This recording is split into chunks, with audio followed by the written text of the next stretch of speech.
Hello friends, welcome back to Sarkari exam fighter YouTube channel. दोस्तों, अगर आप लोग सीजीएल का पेपर देने जा रहे हैं तो उसके लिए काफ़ी ज़्यादा इंपॉर्टेंट वीडियो होगा। इस वीडियो हम लोग जीके जीएस के कुछ इंपॉर्टेंट क्वेश्चंस करेंगे जो कि आपके एग्जाम के लिए बहुत ज़्यादा इंपॉर्टेंट है। तो एग्जाम से पहले इन क्वेश्चन को आपको जरूर देख करके जाना है।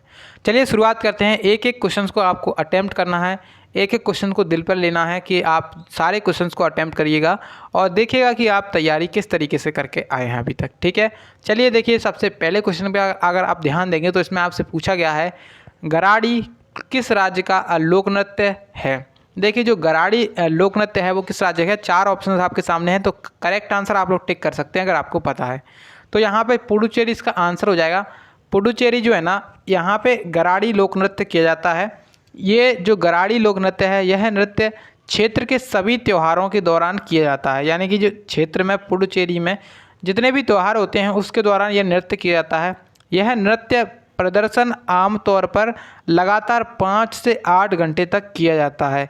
5 से 8 घंटे तक किया जाता है और ये रात्रि काल में होता है। इसको आप लोग ध्यान रख सकते हैं। एक्स्ट्रा ऑर्डिनरी इसके बारे में जानकारी थी।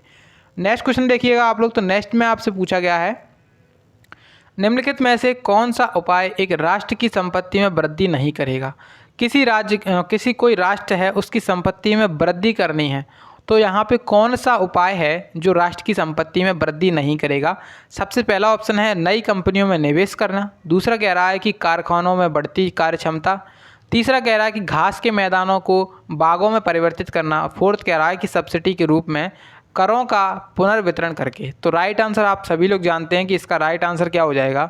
इसका जो राइट आंसर है वो हो जाएगा ऑप्शन नंबर 4, यानी कि सब्सिडी के रूप में करों का पुनर्वितरण करके। ये क्या हो जाएगा, ये यूज़ नहीं कर सकते हम राष्ट्र की संपत्ति को बढ़ाने के लिए। ठीक है, चलिए अब देखिए नेक्स्ट क्वेश्चन आपसे पूछा गया है। कह रहा है क्वेश्चन में कि किस प्रकार का रोगजनक जलजनित रोग टाइफाइड बुखार का कारण होता है। देखिए, जल जनित रोग है जिसका नाम है टाइफाइड बुखार। इसका कारण क्या होता है, तो इसका जो कारण होता है वो होता है क्या, बैक्टीरियल। ठीक है, राइट आंसर लगा लीजिए ऑप्शन नंबर 4, करेक्ट आंसर हो जाएगा। टाइफाइड बुखार एक अतिपाती जो है ना एक्यूट बीमारी होती है जो कि सल्मोनेला एंटेरिका और में पाई जाती है। देखिए, यहाँ पे सीधा सीधा आपको याद रखना है कि ये बैक्टीरियल होता है। जो टाइफाइड होता है बुखार, टाइफाइड बुखार जल जनित रोग होता है। ठीक है, चलिए अब देखिए नेक्स्ट क्वेश्चन आपसे पूछा गया है। बोला जा रहा है क्वेश्चन में कि निम्नलिखित में से कौन सी ऐसी गैस है जो ओजोन परत को नुकसान पहुंचा सकती है। अब देखिए, ओजोन परत से आपसे कई बार क्वेश्चन पूछा जाता है। तो ओजोन परत जो है ना वो वायुमंडल की किस परत में पाई जाती है, तो समताप मंडल में पाई जाती है। ठीक है, ओजोन परत समताप मंडल में पाई जाती है। ओजोन परत संरक्षण दिवस कब मनाया जाता है, तो ओजोन परत संरक्षण दिवस मनाया जाता है 16 सितंबर को। इसको आप लोग ध्यान रखेंगे, काफ़ी ज़्यादा इम्पोर्टेंट है। ठीक है, उसके बाद आपको याद रखना है कि जो ओजोन परत है वो समताप मंडल में पाई जाती है।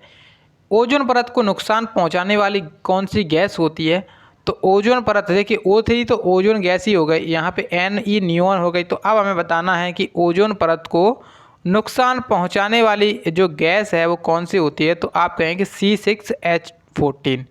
C6H14 जो है ना वो ओजोन परत को नुकसान पहुंचाने वाली गैस होती है। ऑप्शन तीसरा करेक्ट आंसर हो जाएगा इस क्वेश्चन का। नेक्स्ट आपसे क्वेश्चन पूछा गया है स्क्वाड्रन लीडर भारतीय किसका एक पद है। देखिए, स्क्वाड्रन लीडर जो होता है वो किस में होता है, सेना में होता है, यानी कि आर्मी में होता है, नेवी में होता है, एयरफोर्स में होता है, या फिर अर्धसैनिक बलों में होता है। स्क्वाड्रन लीडर जो होता है वो वायुसेना में होता है। किस में होता है, वायुसेना में। आंसर हो जाएगा ऑप्शन नंबर तीसरा, जो कि क्या हो जाएगा, करेक्ट आंसर हो जाएगा। ठीक है, चलिए अब देखिए नेक्स्ट क्वेश्चन आपसे पूछा गया है माले कहाँ की राजधानी है। देखिए, जो माले जो है ना वो कहाँ की राजधानी है, मालदीव की राजधानी क्या है, माले। ऑप्शन 2 करेक्ट आंसर है। नेक्स्ट आपसे क्वेश्चन पूछा गया है महाबलीपुरम किसके द्वारा स्थापित किया गया था। देखिए, जो महाबलीपुरम है वो चंद्रगुप्त महाबलीपुरम है जो तमिलनाडु में स्थित है। महाबलीपुरम के मंदिर, इनको किसके द्वारा स्थापित किया गया था, तो इसे किसके द्वारा स्थापित किया गया था, इसको किसके द्वारा स्थापित किया गया था, नरसिंह वर्मन के द्वारा स्थापित किया गया था। ऑप्शन नंबर 2 करेक्ट आंसर हो जाएगा। काफ़ी ज़्यादा इंपॉर्टेंट क्वेश्चन है, स्टार लगा लीजिएगा इस क्वेश्चन को। अगर आप लोग नोट करना चाहते हैं तो नोट कर लीजिएगा। नेक्स्ट आपसे क्वेश्चन पूछा गया है, छत्रपति शिवाजी महाराज जिनका कार्यकाल रहा था 1674 से 1680 तक, किस वंश के शासक थे? तो ये मराठा वंश के शासक थे। मराठा वंश की शुरुआत ही किसने की थी? छत्रपति शिवाजी महाराज जी के द्वारा इसकी शुरुआत करी गई थी। नेक्स्ट आपसे पूछा गया है, पानी का क्वथनांक ऊंचाई पर कम क्यों हो जाता है? देखिए, जो पानी होती है उसका क्वथनांक मतलब होता है खौलना, तो ऊंचाई पर जाते ही कम क्यों हो जाता है? क्योंकि देखिए, जो पानी होता है वो क्या होता है, ऊंचाई पर जाते हुए क्या हो जाता है, इसका क्वथनांक कम हो जाता है। क्यों हो जाता है? क्योंकि वायुमंडल में कम दबाव हो जाता है, यानी कि जो अपना वायुमंडल होता है उसमें दबाव क्या हो जाता है, प्रेशर क्या हो जाता है, कम हो जाता है। इस वजह से क्वथनांक कम हो जाता है। ठीक है, ऑप्शन नंबर, अब देखिए क्वेश्चन देखिए, नेक्स्ट को आपसे क्वेश्चन पूछा गया है। क्वेश्चन में कह रहा है कि अनौपचारिक उधारदाताओं से ऋण जिसमें लेन देनदार, व्यापारियों, नियोक्ता, रिश्तेदारों तथा दोस्तों आदि से ऋण शामिल है, वो क्या कहलाते हैं?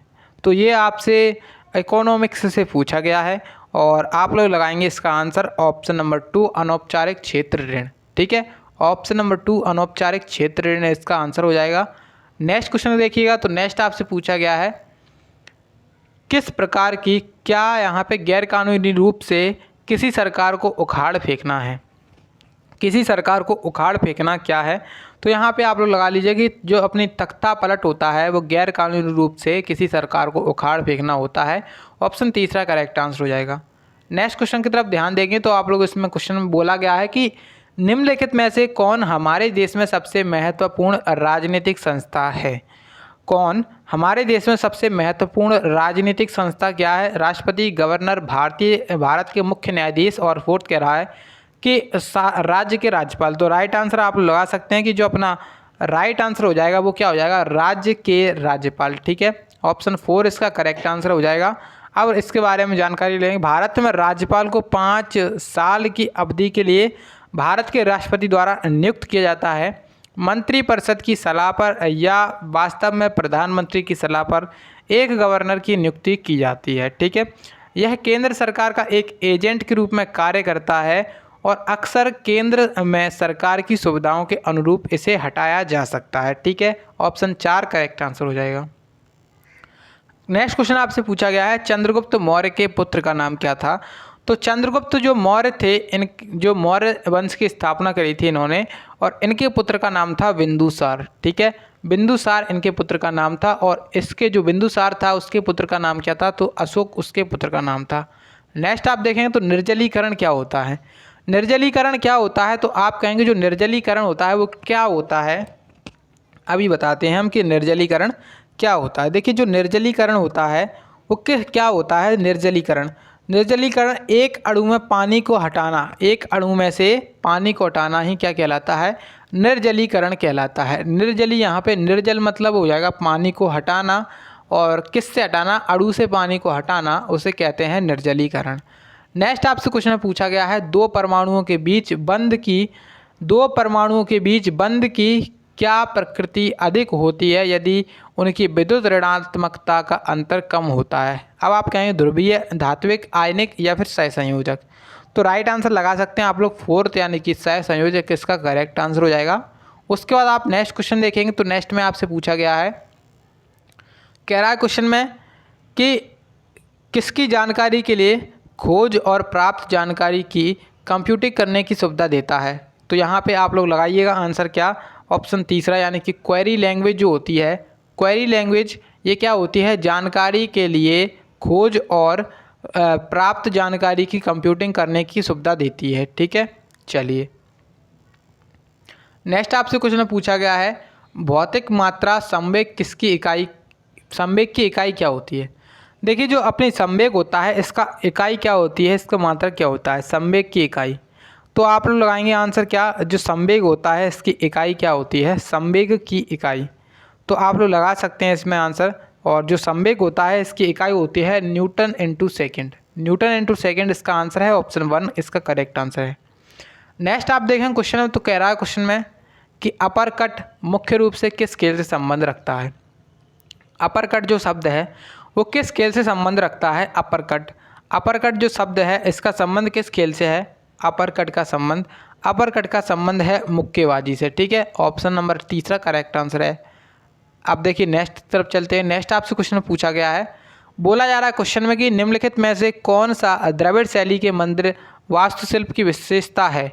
देखिए द्रविड़ शैली जो है ना वो अपने मुख्य रूप से दक्षिण भारत में पाई जाती है। दक्षिण भारत में पाए जाने वाले मंदिरों को द्रविड़ शैली के मंदिर कहा जाता है और ये तीनों प्रकार की इसमें विशेषताएं पाई जाती हैं। इसमें शिखर भी होते हैं, इसमें मीनार भी होती है, उसमें गोपुरम भी होता है।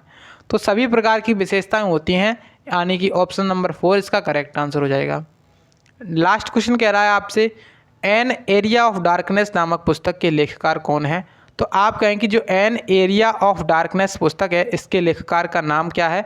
इसके लेखकार का नाम है V.S. नायपॉल। ऑप्शन नंबर 2 इसका आंसर हो जाएगा। आप लोग ऑप्शन 2 लगाइएगा इसका आंसर, जो कि बिल्कुल सही हो जाएगा। ठीक है, तो यहाँ पे आज क्वेश्चंस कंप्लीट हो चुके हैं। आई होप कि आप सभी लोगों ने अभी तक सारे क्वेश्चंस को देखा होगा, अच्छे से पढ़ा होगा। और वीडियो को, अगर आपको वीडियो पसंद आई है तो वीडियो को लाइक तथा चैनल को सब्सक्राइब आप लोग जरूर करिएगा। चलिए मिलते हैं नेक्स्ट वीडियो में, तब तक के लिए जय हिंद, जय भारत।